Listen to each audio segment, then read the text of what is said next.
The views and opinions of this broadcast do not reflect the views and opinions of Armed Media, New Productions and its affiliates. Enjoy the show.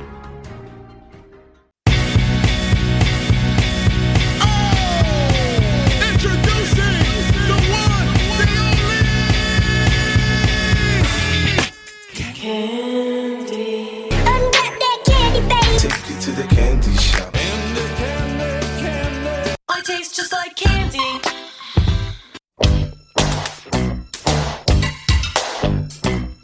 What's up, everybody? Welcome to Ask for Candy, where we talk about healing, self-love, love, sex, relationships, and what it takes to be amazing on the daily. Who I am Candace Harper, lovecoach.com, and my purpose with this podcast is to create healthy romantic relationships all around the world through self-love, soul connections, and sweetness. But before we get to that, as you guys can see, this is the second week in a row that we are live again on social media, and I just couldn't be happier. I got to tell you, I've missed you. I've missed you being able to see my face. I miss being able to feel like I see your faces, even though it's just comments. I miss all of it. I miss the interaction. It's good. So I'm glad to be back, and I'm glad to be partnered with Solivity Magazine. And from now on, every Wednesday at 7 o'clock Eastern, I will be here. I will be live, and we will be able to interact like the olden days. And those of you who are new will be able to join the conversation, and we can have fun together.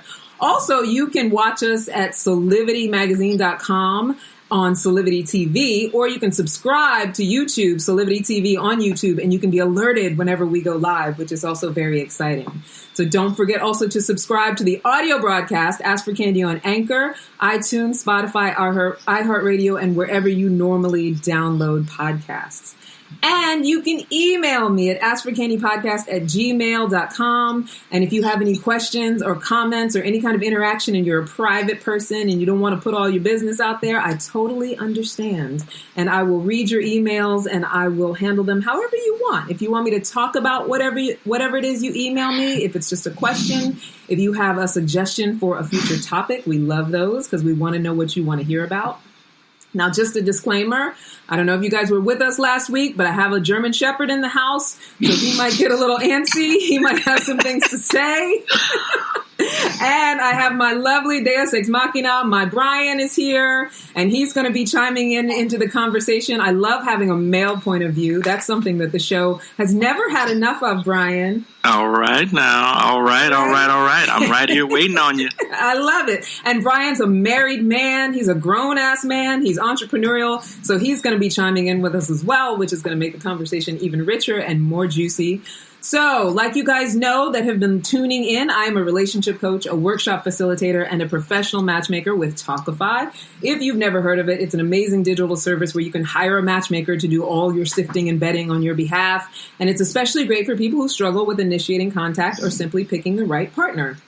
Now, matchmaking and relationship coaching are my zone of genius. And the best part about it is that week to week, I get to grow and learn as I interact with people around the most intimate part of their lives, their love lives. And I get to meet and nurture new clients. I get to screen possible dating candidates for them. I get to design programs and activities that deepen their ability to get to know each other. So it's my favorite thing to do. I would do it for a poke in the eye, but I'm glad that they pay me because bills got to get paid, right? Most importantly, I get to be part of what supports healthy beginnings and sustainably healthy relationships. And I get to be the cause of self-love, soul connections, and sweetness, which is what we're here for tonight, which is what tonight is all about, right? Tonight, Brian, is going to be a little bit of a sexy show. Oh, yeah. I'm not going to show my boobs or anything. It's going to be... It's going to be a conversation that I feel we're kind of in need of right now that's just about the fun stuff, right? I mean, you know how I do. Every now and then, you know, I like to break up a lot of the growth talk with some fun things that we do like to talk about and think about. And even in these times of adversity, these trying times, we still have sexual libidos. We still want to have some fun. We still want to laugh and smile and, you know, engage in those kinds of things, you know, with whatever limitations that are set upon us. But, you know, it's good to just be able to indulge. And that's part of self-care, is being able to be in that conversation. So tonight we're going to talk about the lost art of dominance and submission.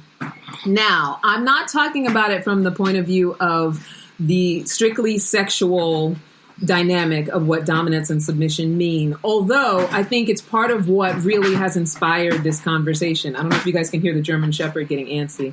It's part of what has really inspired this conversation, because dominance and submission, it shows up in relationships in a non-sexual way, even more so. We always associate it with like BDSM and, kinkiness and all the different sexual things you can get into around it. But it really speaks to how we relate to each other.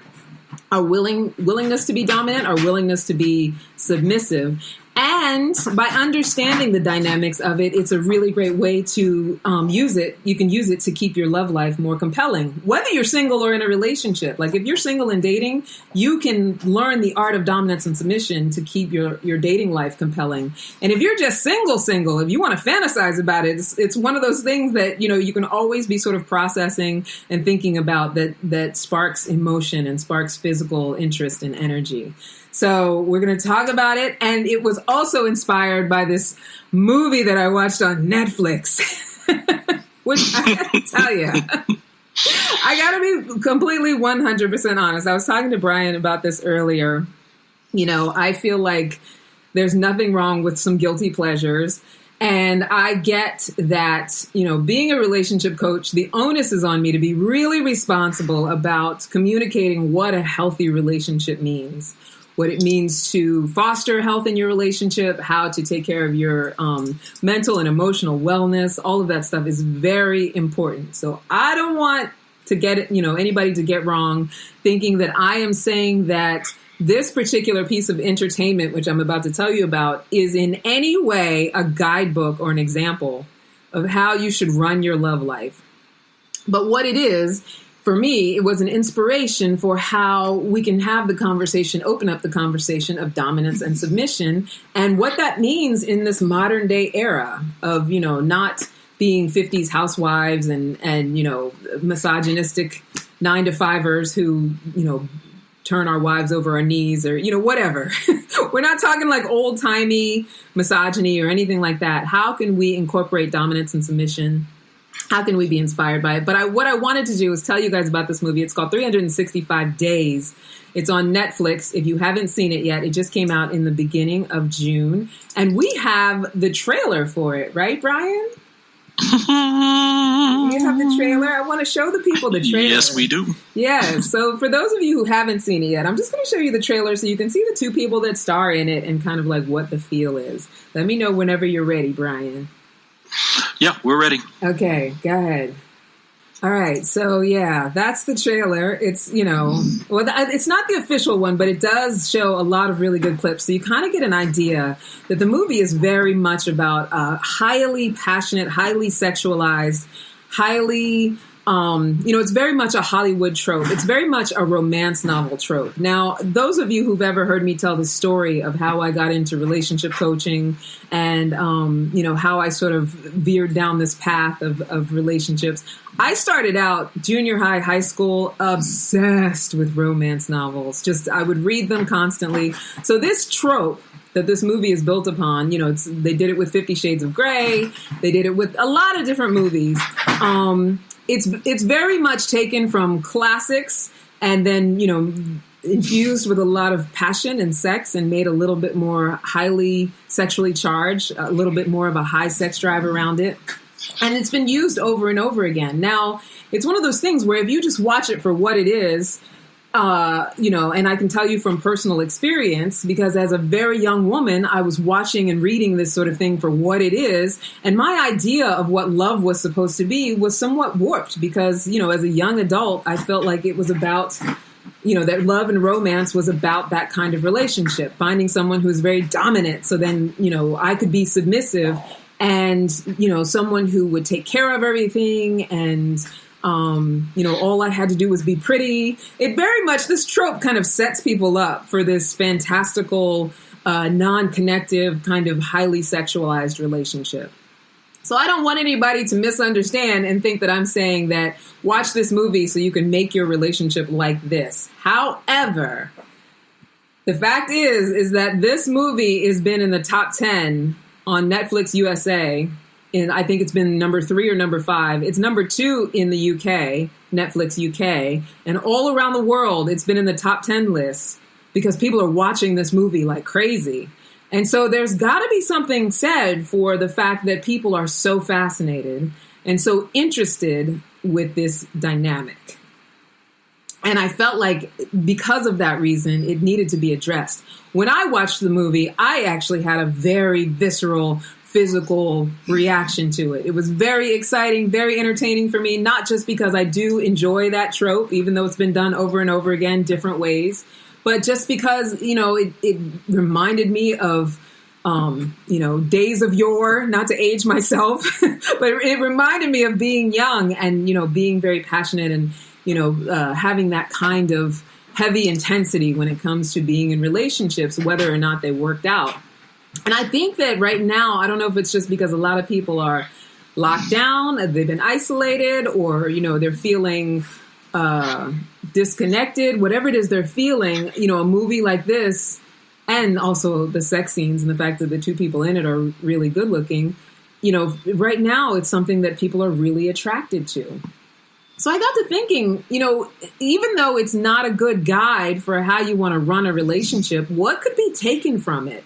What can be taken from it that we can create in real life and intensity, even in these crazy times, where we can actually experience what makes this movie so attractive? And how can we actually apply it to what we do in our relationships without crossing any boundaries or crossing any lines?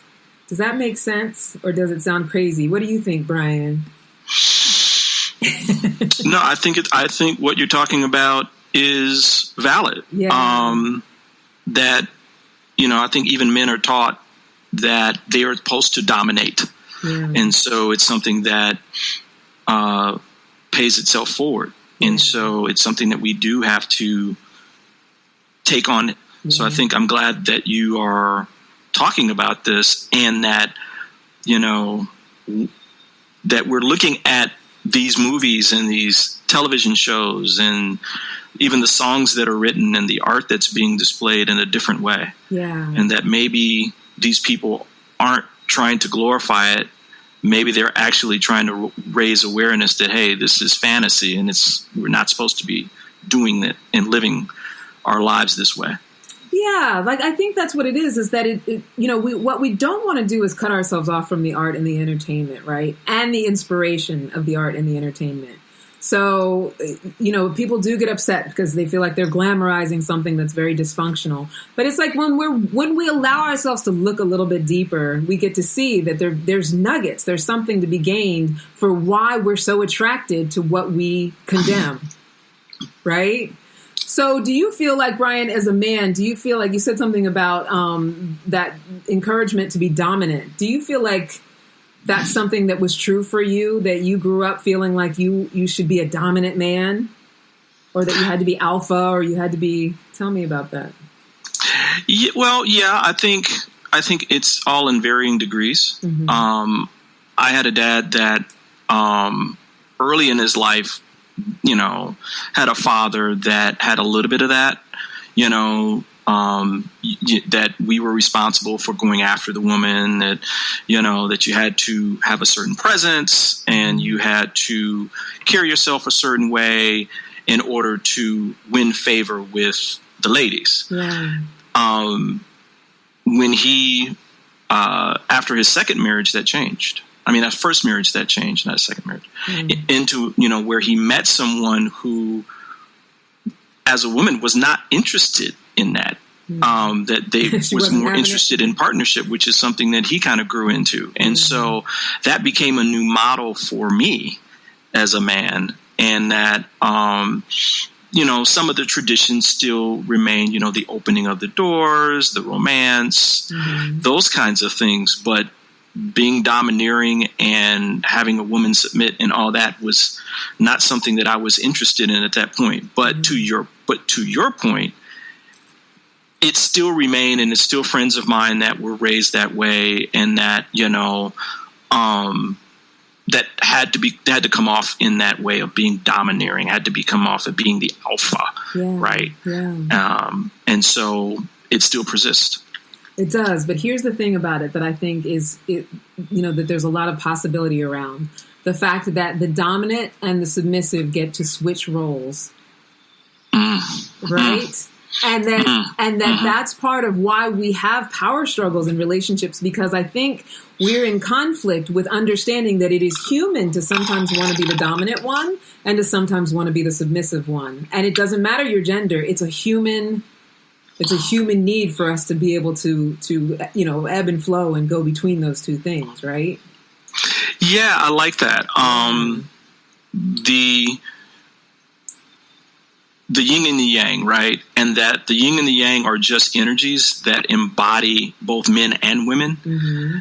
And that I think, to your point, there are times at which it's more important for your mate, if it's a woman or whoever that partner is, to lead, right? The situation has where they can lead and then you can follow, and that's okay. Yeah. And actually it feels good to actually have a partner, because that's what partnership is all about, right? I mean, that's the growth. That's what you're growing into. Absolutely. Where there's this difference in terms of partnership, regardless of the relationship, regardless of sexual orientation as well, where you have this partner that's in your life and that you are sharing the load and that you're evenly yoked.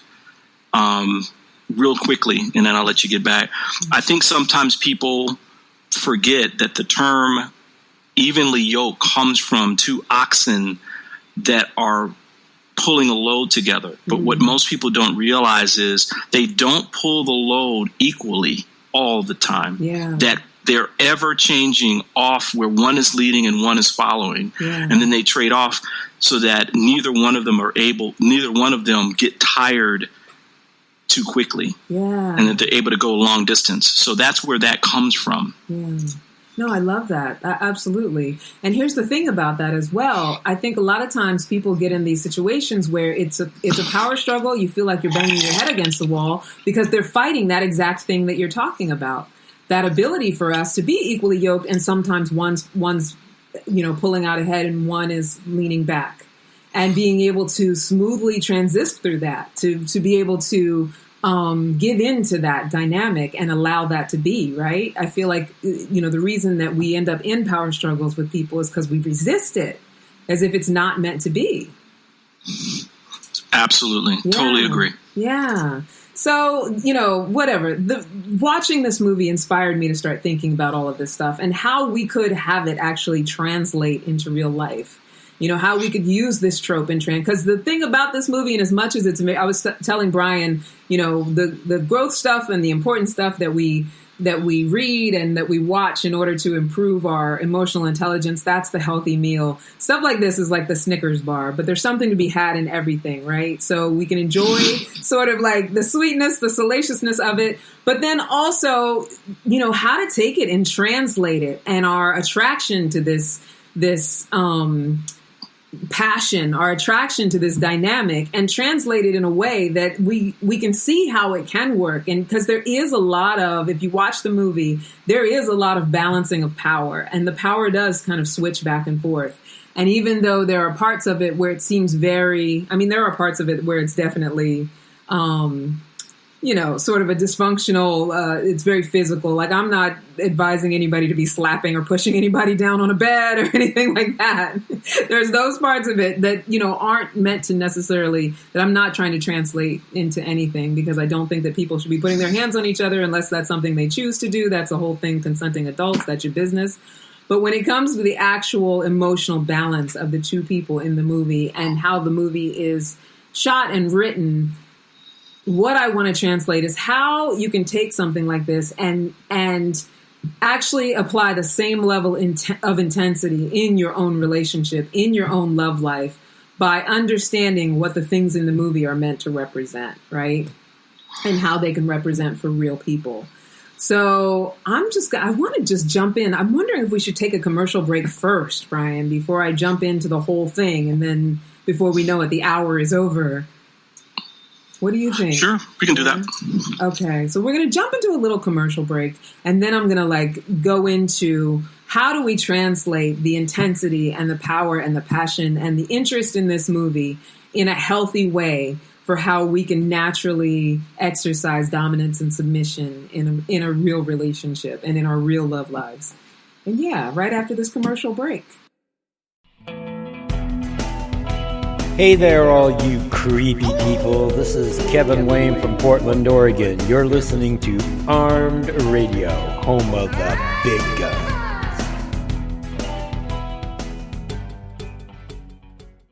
So we're back. Yay. All right. So listen, I want to talk about, translating the salaciousness and the sexiness and the passion and the reason that we are so attracted to this Hollywood trope of, the glamorized, dysfunctional, dominant BDSM relationship. It's very sexy. It's very salacious. But how do we translate that into our real lives so that we can feel that level of intensity? And, when I explain it to you, you're going to think that I'm sounding Pollyanna, that I'm trying to clean it up. I'm not.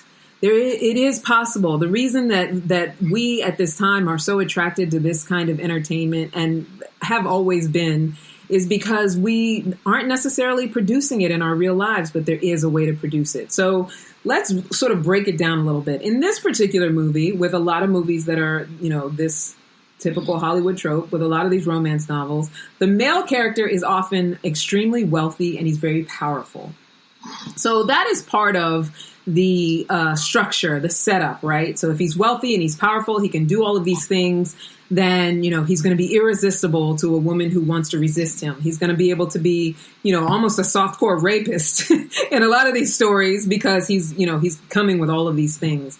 And I think it speaks very much to what we attach to masculinity, what we attach to ability when it comes to men and male value. And for the men, as far as being able to have that kind of power in a woman's life, and this is not me advising men of, who they should be or what they should be, but what that wealth and that power represents is not money. What it represents is generosity and strength of character. So what often happens in this story is that the man is very wealthy and he is somehow giving provision. So whether it's in this movie, he's taking her shopping. In other movies, it's, he always lives in a big house and he's housing her in some way. In the period films, he's taking care of her family. It's very much about him being the caretaker, which is the traditional gender role that men have been put into. But in our society today, I think the way that shows up in a healthy situation, in a healthy relationship, is that a man wields that kind of influence with the strength of his character. If he's willing to ask himself, in what ways am I able to make a woman feel like I can take care of her? And they don't have to be of monetary value because, let's face it, as Brian was talking about, in this day and age, first of all, a lot of women are making their own money. It's not about that anymore. It's not necessarily about being the provider of the household when it comes to the finances and paying the bills. It's a lot more a partnership and a shared thing. But, and it's going to be different for different men. But you want to ask yourself, am I someone who knows how to build and organize things? Am I putting that kind of stuff in play in my relationship? You may be someone who's just influential with family members. Maybe you're someone who looks to solve problems rather than create them. And that's a very valuable thing. If you're a man who wants to solve problems rather than create them or be a part of them. Or you might simply just be a man who does what he says he's going to do. Like a man with integrity exudes power and strength, and it doesn't matter what's in his bank account. It doesn't matter how tall he is. It doesn't matter, all of that stuff that's sort of the superficial stuff. In a healthy relationship, if you want to bring that intensity where a woman it feels comfortable in a state of submission with you when that time comes, it's all about being able to bring things like integrity, strength of character, standing in who you are. Now, I cite those examples specifically for men, but that doesn't mean that they don't apply to women as well. So the female characters in these movies is often like a fierce energy in the face of adversity. Like she's standing up for herself and, she's not giving in. It's like the Shakespeare play, The Taming of the Shrew. There's there's misogynistic overtones because usually in the end he has tamed her like a horse or he's turned her over his knee and had her submit. But the idea throughout is that her character is very much, she's either been kidnapped or, she's otherwise desolate or sometimes she's just poor. which is, it's a very simplistic way of giving her character an opportunity to appear strong, because she's showing up in adversity in a way that's very, I got this, even though things are breaking down. And in real life, being able to face conflict and adversity with wisdom and inner knowing is a powerful way for a woman to express herself. And I think that that's something that men who are in integrity with themselves tend to be very attracted to, is a woman who can deal with adversity. And that's not to say that you can't be vulnerable and break down when you need to break down, but what brings sort of this intensity and this passion in relationships is being able to see in each other that strength of character and that ability to be peace in the face of adversity. There's something about those things that cause a lot of tension and passion and interest between people. And how can that look for different women? Because different women are different in how they show their strength, right? You might be someone who focuses on the positive aspects of every situation, like doesn't let the negativity bring you down or turn you, into a different person. Perhaps you're a problem solver. Perhaps you're somebody who's like, there's always a way. That might be your strength. Maybe you're a woman who has a cause that she believes in and acts on it, like someone who acts on things that are important to them. Or if you just know how to handle or take care of yourself in different situations, whether it's work situations or, social situations, and you know how to be grace under fire. And I think this is the most important one, that you're not afraid to admit your vulnerabilities, like even when you've been wrong. Like these are the kind of things that women can do that express that intense strength that in these movie tropes, they just have it be like, it's just physical resistance or it's, whatever, however it's expressed. But in real life, to bring that intensity, these are the kind of things that we can do that show that we are fierce and show that we are, standing in who we are and strong. And it's very attractive to a man who's doing the same thing, right? Mm-hmm. So right there, you have the two characters. And even though the way they present them in the movie is very superficial, what we want to be inspired by is how can we bring this into real life and make it be a substantial thing, because it doesn't have to just be superficial. So now we have our two real life characters, right? Two people confidently aligned with who they are and being authentic. So now I want to talk about what are some of the other necessary elements required to create this level of intensity together, right? And Brian, if you think of any as well, feel free to chime in, because of course, as I do, I wrote a list. So I'm going down my list, but if you think of any, you can chime in. And anybody who's listening or watching, if you want to say something about it, if you think of something, or if you want to ask a question about this, please, by all means, do. But this is the list of elements that I wrote down that I believe are the things that when we make the decision, make the choice to engage in these things as the characters that I just mentioned, bringing our vulnerabilities, our authenticities, our strength of character. When we make the choice to commit to these things in a relationship, we can build the intensity to such a level and such a passionate place that it feels just as, as, I don't know what the word is even, like what's more than intensity? It feels just as intense and it feels just as powerful to be with that person as is represented in these movies, right? So the first one is commitment. Right? When two people are bringing commitment to create the real life energy and intensity of dominance and submission, both people have to have commitment to the relationship, because the commitment itself is the foundation that supports both of the people in being free to play the game of dominance and submission. Because what you have to be able to do is override your insecurities in order to play this game, and to also be able to sometimes be the dominant, sometimes be the submissive. To be able to give in to what another person's will is, you have to have a level of trusting them and knowing that you are both committed to the same thing, that you are about the same thing. So creating that with another person, creating that commitment and being sure that that's what you're creating, or having an agreement that that's what you're creating, will be the structure that helps you build that intensity upon. Do you agree with that, Brian? As a married man, what would you say about that? Absolutely. the commitment is key, but it's just not a word. Yeah. It's set up around parameters. It's set up around agreements. It's something that does need to be talked through. Yes. In fact, it's something that needs to be talked through before you go down the aisle. Yeah. To make sure that both people are on the same page. So absolutely. And again, when those that you said structure, right? Yeah. Structure builds safety. Totally. And so that safety helps you stay grounded. And when insecurities do come up, you have a place of safety to talk about those insecurities with your partner. Yeah. So, yeah, absolutely. Absolutely. It gives you that structure. It gives you that safety. It gives you that ability to then play the game, to be involved in this sort of like this dance, right, that we do in relationships. The next one is integrity. So it doesn't work. This passion, this intensity, to have it self-sustain and to be able to do this dance, to play this game. It doesn't work unless both people are who they say they are and are doing what they say they're going to do. Right. And it's something that people talk about. You ask someone if they have a good relationship with their word. They'll be like, oh, yeah, I always keep my word. But it really has it's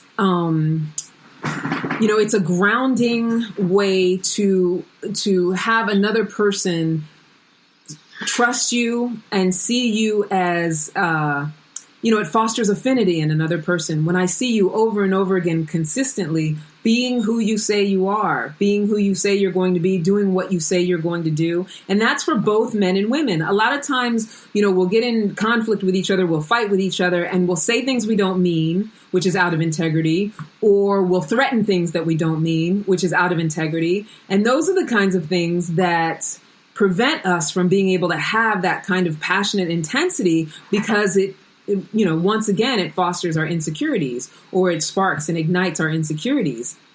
But when we, align with what our word is, and we use our words carefully and cautiously, in the 4 agreements, it's always be impeccable with your word. And we say things, right? We say things with our partner that are trustworthy and true and timely and consistent.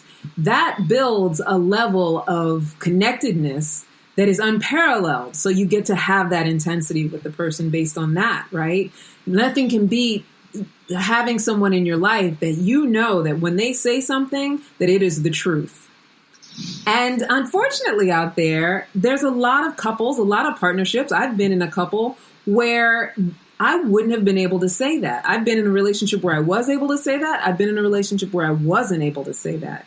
And the difference is striking in how much you can actually feel love for a person when you know that what they say is the truth. How much you're willing to express your love for a person when you know that what they say is what they're going to do.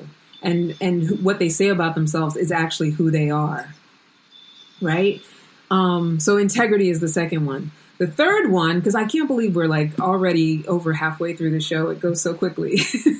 The third one is authenticity. So authenticity breeds so much connection and affinity, and it really makes it so that the dance, the game of dominance and submission, can become something that is fun and enjoyable, and yes, sexual, but also even in just daily life. Like if I'm authentic with you about where I stand with any particular thing, whether it's something that's adversity or something that is to be celebrated, what I offer for you is the ability to not only see me, it's very intimate. You get to see me, you get to see who I am, but also you get to be authentic as well. And so just the dance of offering that to each other is part of the building of that kind of intensity, that kind of interest. When we get to see each other authentically, that's where love and connection grows from. And it's a thing where you kind of have to be willing to be 100% yourself without waiting for permission from the other person. Because if you wait for the permission from the other person, I had a couple that I was working with where the man of the couple kept saying, she won't let me go off by myself and do things that I need to do for myself. She won't let me, when I want to go smoke a cigarette, she won't let me. When I want to go hang out with my friends, she won't let me. And so, in situations like that, it's like when I take the responsibility for what I choose to do and I put it on you and I have you be my decision maker and then I resent you for the decisions that you make for me, not only am I being inauthentic, I'm standing in the way of our ability to connect, standing in the way of our ability to see each other and let you see me and what I need and to stand for myself. What do you think about that, Brian? It all has to start with us expressing our authentic self. Yeah. Period. Right? Period. Whether it's your desires or who you are or what you want to do, being in a partnership doesn't mean, and this dominant submission doesn't mean that you let someone run your show. What it means is that you let someone know where you're at and what it is that you need and who you are, right? It all comes back down to who you are and being willing to just be 100% yourself without waiting for the other person to give you permission to do that. Just be it. The next one is vulnerability. Ooh. Right? And I mentioned it earlier for women, but it's just as true. It's required for men as well, for both people to win at this game of dominance and submission. Being able to be self-expressed and admitting weaknesses, the ability to laugh at oneself, those are all examples of how we are vulnerable. A lot of times people think that being vulnerable means that I'm telling you all my saddest stories or I'm breaking down and crying in front of you, which sometimes vulnerability involves that, but it's not about that. A lot of times people associate vulnerability with being weak, and when in actuality, to be vulnerable is to be real. And that actually takes a lot of strength to be very real about, things that you may feel that are mistakes, or being able to be in admission about when you were wrong. Being able to just say, this is what's going on for me right now. I take responsibility for how I feel, but this is what I feel about whatever's happening at the time. It heightens connection because once someone can see into us, our value increases exponentially in their eyes. When someone can see into what it is that we're about, telling someone what your dreams are is very vulnerable. So when you are in a partnership with someone and you have shared your dreams, and that goes back to number one, which is the commitment thing, like Brian was talking about, sitting down and having a conversation before you actually, walk down the aisle and make the motions. Getting into that commitment space requires, willingness to be vulnerable. This is what I dream about. In 10 years from now, I want to, build an empire. In 10 years from now, I see myself, on tour with my best-selling book. Where do you see yourself in 10 years from now? How do we mesh this together? And I know this sounds like I'm giving you these very sort of stoic rules for being very good in a relationship, but these are the kind of things that cause intensity between two people, even if it's friendships. Even in, all of our personal relationships, if you have these elements in your personal relationship, you build an intensity, you build a value for each other that causes these intense feelings that, the Snickers bar movie are sort of giving us in a superficial way momentarily. We want to be able to sustain it, right, Brian? And have like a long relationship of being able to have that intensity ebb and flow. Don't you think so? Absolutely. Yeah. Absolutely. And I think when you were talking about, and I'm losing my train of thought because it was so good. What you were talking about, that the structure, the authenticity, all these other things, I think sometimes we get into the fantasy world of, that seems like work, or that seems like, that's not the fairy tale of Cinderella and that kind of thing. And you would be right. Yeah. It's not. Yeah. That these are the things that in reality that we have to work on to fully express ourselves to our partner and them to us, so that you have that intense connection that you're talking about, Candy. That's so important, right? That it just doesn't happen automatically. Right. You have to work. There is some work involved in expressing and becoming vulnerable and all the other things that you were talking about. So loving this, really am. Yeah. Oh, good. And also, too, based on what you're saying, you just reminded me of something that people often say when it comes to this work, that it's easier said than done, because people would rather turn on Netflix and feel it through watching a movie, right? And when people say it's easier said than done, what I always say is, yeah, so is all of life. Life is easier said than done. And it is easier for me to say all of these things than to actually do them. And, that doesn't mean that it's not worth putting them into practice. Because the putting them into practice is what allows us to actually feel it for ourselves, right? Rather than, and don't get me wrong, I'm the one who watched the Netflix movie, but rather than only experiencing it as something that you watch on television, the way that we get to experience it is by being willing to put it in practice, right?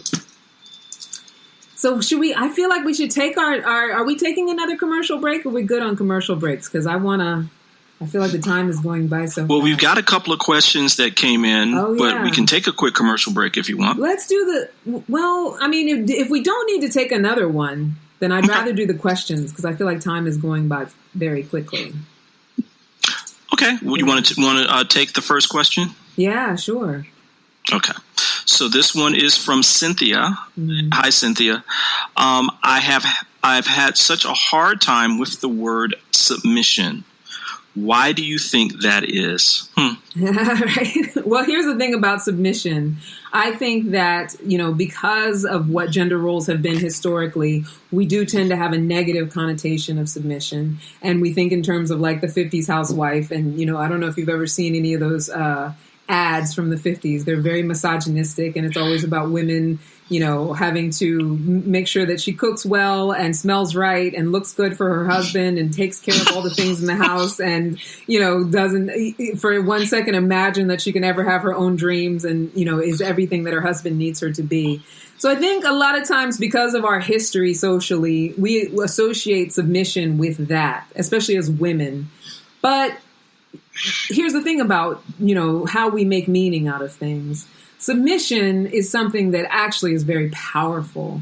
Being willing to release resistance when it comes to anything has a lot of power in it, because submission is also acceptance. Now, that doesn't mean I let you do whatever you want to do to me if it crosses my boundaries and makes me not feel good, or that you get to force me to do things that are against my will. But when I get in a space of acceptance and submit to things, what I do is open up the possibility for how I can be powerful in the situation, because I'm in acceptance. So how that applies to the intensity of a relationship is when I stop viewing you as a competitor or my opposition, or, for a lot of couples, I think the power struggle begins, where it's like I have to have you understand where I'm coming from, and your person you're with feels the same way. When I let go of that, when I release that need for you to be what I want you to be, think what I want you to think, see it how I want you to see it, and I allow myself to submit, I leave room for not only understanding first, because I know you've heard seek first to understand, then to be understood, but I leave room for you to be able to express yourself. And that is my in for being able to express how I express myself the way that I need to. And it's not just women that need to do that. Men need to do that as well. But it's part of a partnership. It's having that willingness to let go of the resistance. And that's all submission is. If you're with someone that you don't want to submit to, you want to ask yourself, am I with the right person? If you're with someone that you never want to be in that role with, you have to ask, like, is this someone who is in alignment with what's important to me, with what my core values are? And I can reframe how I look at submission. If I see it in a way that it gives me power, then it's going to give me power. If I see it as something different, if that's how I define it, as giving up my power, then that's how I'm going to experience it as well. So, Cynthia, you might be framing it as a way to give up your power. And I want to invite you to explore something different for yourself. Yeah. Nice. Nice. So I want to do number 5 and number 6, because I want to make sure we fit those in as the time ticks by so quickly. But the number 5 is presence. Right? Presence really builds intensity. The art of intense dominance and submission requires two people to be in the moment with each other. So without grudges from the past or worries about the future, just in each moment with each other. So a lot of times you'll see interviewed, and I've talked about this before on the podcast, these couples that have been married for like 60, 70 years are on the news and they're being featured. And, they always ask that question, like, how did you do it? And every answer is usually some variation of, first of all, we either just kept choosing love, or when we got married, we didn't know that 60, 70 years is going to go by and we're still going to be together. We just did it. There's no magic trick to it. It's being present with each other moment by moment by moment. If you're bringing the past in with you, the past is going to dictate the future. So whatever problems you might have had in the past, if you're not willing to release those and let them go and have forgiveness and have healing around them, then that's what's going to dictate what the future of your relationship is going to be. But every time we're willing to clean the slate and get present again, we get to rebuild that level of intensity, that level of being able to do the dance of dominance and submission and enjoy it, enjoy the relationship and not be in conflict around it. And lastly, as I always talk about, unconditional self-love is required to be able to play and win and love this game of dominance and submission. So in a relationship, it's like you want to reach a level of romantic intensity that will keep both people coming back for more. And the way to keep both people coming back for more is to be in a place of loving yourself that you overflow onto each other. You know how to take care of yourself. You know how to fill yourself up. You know how to take responsibility for your feelings. You know how to talk to your partner in a way that expresses to them where you're at. And you know how to allow them to contribute to you. You know how to allow them to support you. And it goes back to unconditional love, which we talked about last week. That somehow unconditional love always comes up, right?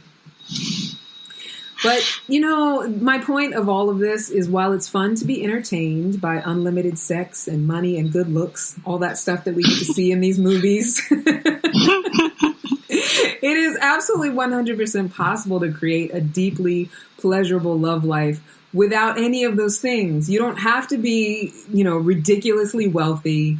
You don't have to be, although, that stuff is great. I'm not knocking it. You don't have to be, living on a yacht in the Mediterranean.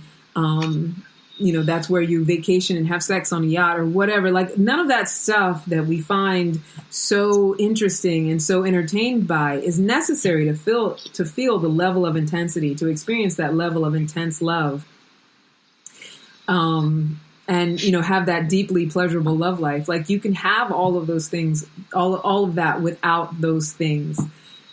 And sometimes I think we get so steeped in this story of, especially now with the pandemic and all of that, that it's about what we have superficially and it's about how we're living and what our lives look like. And especially because of social media, if we're not glamorous, if we're not pretty enough, if we're not, whatever. We put so many superficial kind of rules on what our situation is and what our lives are and, comparing it to these things rather than really just getting down and doing that emotional work and not even framing it as work, doing that emotional growth and allowing ourselves to, have that open honesty with each other and that kind of connection with each other. What are you thinking about, Brian? Is anything coming up for you? Married man? No, I was just thinking about that. This, the thought that came coming was the strength in vulnerability, and that is the true meaning of intimacy, right? And my father and my mother in their workshops would always talk about intimacy in terms of into me you see. Yeah. Right. And all the things that you just listed are bits and pieces of that, which at its core build the intimacy that leads to the power that resides in the relationship. Absolutely. Yeah. Absolutely. And it is the avenue into, being able to feel and enjoy these intense emotions. And it's interesting because initially I had told Brian that I was interested in doing the topic of coping skills and coping mechanisms, coping skills versus coping mechanisms, because I feel like, especially, with everything that's going on, a lot of times we spend, we're looking for ways to check out. We're looking for ways to numb. We're looking for ways not to feel and not to engage. And so I guess the invitation here is to look for, especially now that, so many of us are at home and so many of us are, doing whatever it is that we've been doing during this time of quarantine and isolation, and antsy to get back out there. And some of us, we were just talking about some of the states getting out there too soon. But in this time, this is a perfect opportunity for us to allow ourselves to feel our feelings, heal our feelings, and not just be steeped in our feelings all the time, but actually give ourselves the opportunity to do this kind of work and and if you have a partner, if you don't have a partner, you can do this kind of work as well, because I don't think that it's partner specific. I feel like you can have a love life of intensity, even if you're someone who's looking for a partner or someone who, is alone in your romantic life. And that's possible as well because you're in relationship with yourself. But the idea here is, how much am I willing to allow myself to be on this earth, to experience life as a human being, to experience these feelings myself, rather than only be on the watching end of them, or only be on the end of trying to give myself pleasure and cope with what is negative and cope with all of the things that are adversity in life and survive it and get myself through it. So it seems like it's a hard road to hoe, but the willingness to even be in practice with a lot of these things, with vulnerability, commitment, presence, all of those things are part of what allows me to have a full human experience. And I was on guesting on a podcast yesterday, and one of the things that I was saying to the ladies is that, no one ever promised us that we were going to automatically have a utopia.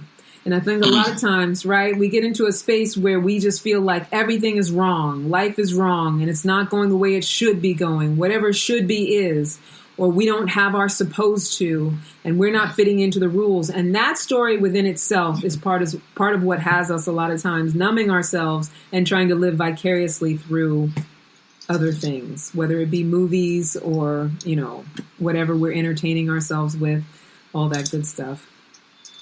Yeah. How are we doing on time, Brian? We're doing good. We've got a little bit of time. We got one more question. You want to take it before we end? Yeah, let's take the All question. Right. This one is from Diana. Okay. Hi, Diana. I can't get my husband to do anything because his ego is so big. He doesn't want me telling him things. What do I do about that? Yeah. Good question. That is a good question, because that definitely speaks to the whole dominant submission thing, right? Like that need that we often have to tell people what to do, or to have people do what we need them to do. That hope that we have that they'll get on board with what we see needs to be done. A lot of times that can be a really big bone of contention in a relationship. And, here's the thing about that. We know our own answers deep down in our gut when it comes to what we want to communicate and what's really going on, what's really bothering us, why we feel intense about it as we do, why we need our partner to do something that we won't just go ahead and do ourselves. A lot of times when I'm working with my couples, I'll say, there'll be a lot of nitpicky things. Well, she doesn't always flush the toilet, and he doesn't always do this. And, sometimes she leaves her keys in the door and she won't go and get them, or, sometimes he won't walk the dog. So if I'm in a partnership and we're teammates, we're all responsible for all of it. So if we're going to nitpick each other about, what needs to be done and, making sure you do it. And yes, traditionally, things like taking out the garbage have been a male role or whatever. But, when it comes to this dominance and submission thing, the way that it can be a game and the way that it can be fun and not a power struggle is with a willingness to just be a team member.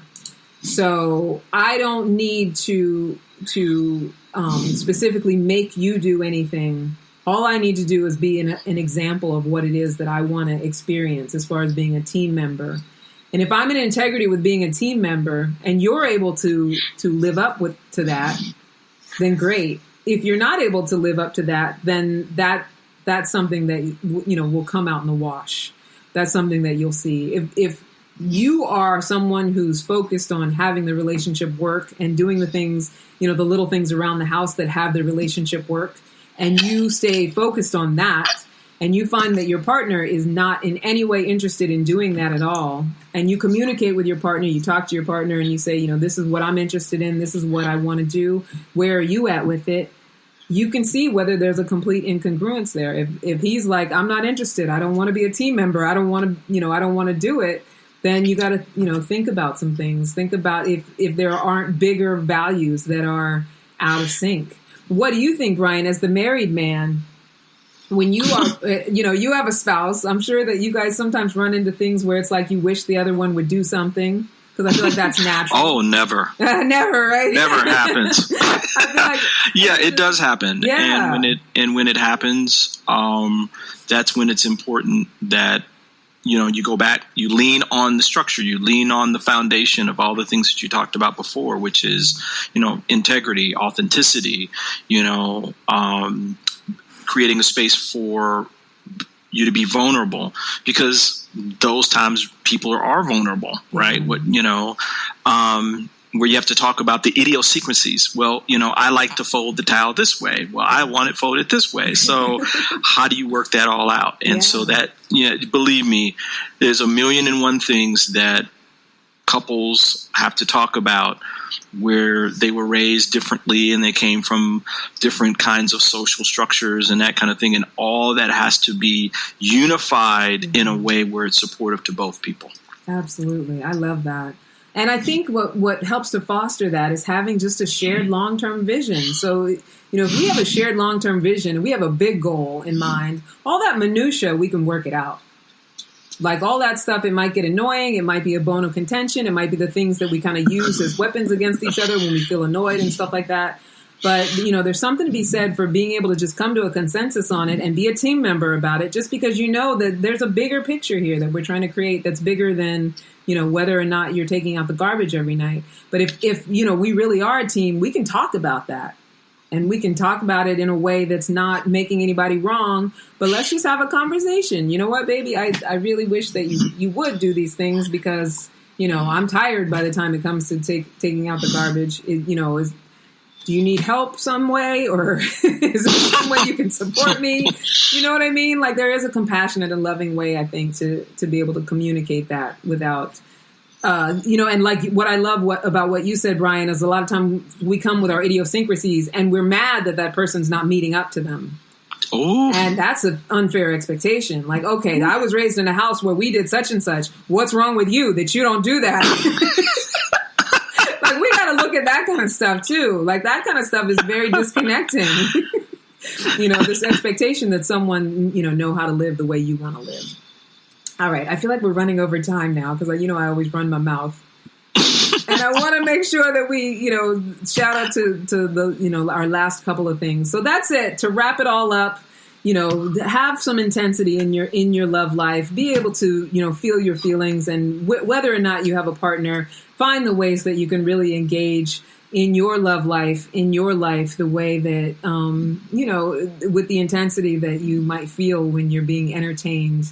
And trust me, I was entertained by that movie, honey. I was. I love that movie. I was like, okay, so what am I not giving myself that this movie is like turning me on? I have to think about it. You know, but it inspired me to say, you know, look, this is something I can bring into my real life, but we all have the capacity to do it. Anyway, thank you so much, Brian, and Soul Livity Magazine. I love our new partnership. I feel like we love it too. Thank you so much for being here. Yeah, it's my pleasure to be here. So just a couple things before we go. So you guys know I'm a matchmaker for Talkify. Reach out to me. Go to CandiceHarperLoveCoach.com and you can become a recruit, and I might be able to match you with a client. Also, every Monday night, I'm leading the Epic Circle. It's an online healing circle for women everywhere, and we're just taking care of each other through this pandemic, through all of this, you know, social adversity and racism and things that we're dealing with. And we talk about communication, forgiveness, self-love, familial relationships, specifically mother-daughter, purpose, friendships, and all the tools we need to be as big as we were meant to be. Anyway, don't forget to subscribe on the Solivity TV YouTube channel so you can always be alerted whenever we're going live. And Ask for Candy on Anchor or Apple Podcasts, Spotify. And until next time, never forget that you are a love machine. If you ever start to feel like you aren't getting the love you need, just make more and ask for candy.